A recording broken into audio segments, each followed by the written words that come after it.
Hello everybody, I'm Brender. Welcome to a very special episode of your 49er Insider from Allen Fieldhouse at the University of Kansas, the site of one of the biggest upsets in the history of regular season Division I men's basketball, when in 1993 the Long Beach State 49ers came into this building and defeated then number 1 ranked Kansas by 15 points. They have an opportunity to come back for the first time in 18 years earlier this week, and we went in depth behind the scenes with the basketball team as they got ready for the big game.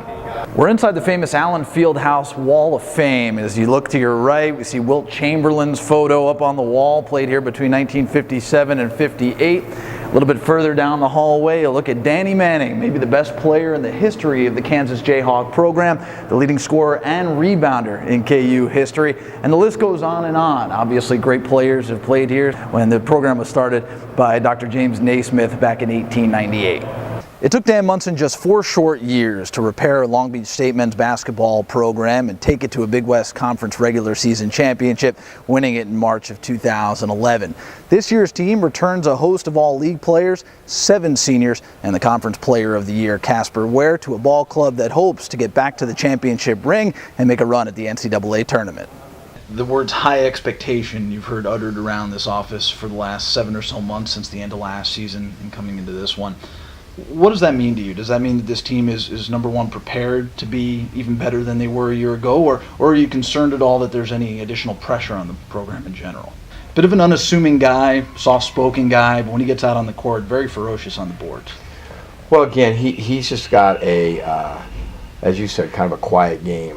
What he does is very understated. So the offseason is finally done, and I know as a head coach, especially in college basketball, you have 6-7 months where you're away from the hardcore completely, you're doing your recruiting, you're out on the road all the time, but now you get a chance finally to get back into practice. What's that like? What's that feeling, the exuberance it must feel like just to get back out there? Thank goodness. You know, it's like we coach to coach on the floor and coach our girls and all that stuff off the court and in the off season. For those who aren't familiar with the Commissioner's Cup, it's basically in essence saying that this school had more success last year in athletics than any other in the Big West Conference.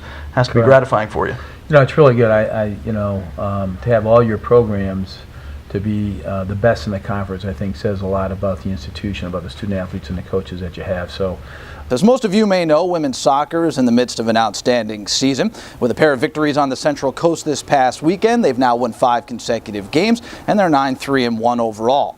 So we know they can play soccer. The question is, can they film a documentary? That's what we wanted to find out, so we sent them on the road with one of our cameras to document all the big events from this past weekend's road trip. Here's a look at what it's like to be on the road with the black and gold. It's been an outstanding season for the Long Beach State women's soccer team, finishing second in the Big West Conference with a 6-2 overall record. They'll get ready to host the Cal State Northridge Matadors in the first round of the Big West Conference tournament at George Allen Field this Thursday afternoon. One of the reasons for the success this year, the play of standout junior Nadia Link.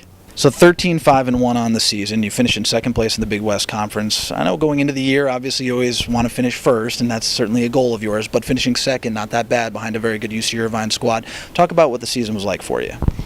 Well, I mean, we had our main goals at the very beginning, planning out what we wanted for season, whether it was winning the tournament, winning conference, going to the NCAA, and that does it for this week's episode of Your 49er Insider. I'm Brender, the radio play-by-play broadcaster for Long Beach State men's basketball. I look forward to seeing each and every one of you at the Pyramid on Saturday at 2:05 p.m. when the men's basketball team kicks off their season against the University of Idaho. Also, go to the Pyramid on Friday night and watch the women's team at 7 p.m. against Utah Valley State. We'll see you next week. And his pass stolen away by Ennis. Breakaway to the bucket, and he jams it in with the right hand. James Ennis with the highlight reel flush.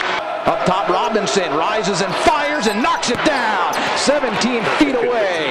What a night for T.J. Robinson. 16 big ones, and he has single-handedly kept the 49ers in this game. It's Eugene Phelps handing off to Casper Ware. 10 seconds to go in the period. Long Beach trailing it by 15. Ware puts it on the floor, launches a 3. Got it!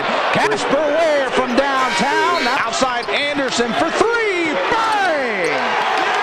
Larry Anderson from downtown. He's 2-on-2. The lob to Ennis, and he jams it in with one hand. What a pass! Anderson to Ennis, and somehow able to catch it with the right hand and throw it down. Jazz Strozier got the 49ers on the scoreboard early after she headed across from Nadia Link past the Sac State goalkeeper to give Long Beach an early 1-0 lead. Just 4 minutes later, Shauna Gordon added her second goal of the year, this time on a one-touch shot after Strozier set her up in the box. Nicole Hubbard added a third goal at the 22-minute mark, controlling Jordan Nelson's cross off a Hornet defender and heading the ball to the far post. The 49ers were able to dictate the tempo the rest of the game and cruise to a 3-0 victory.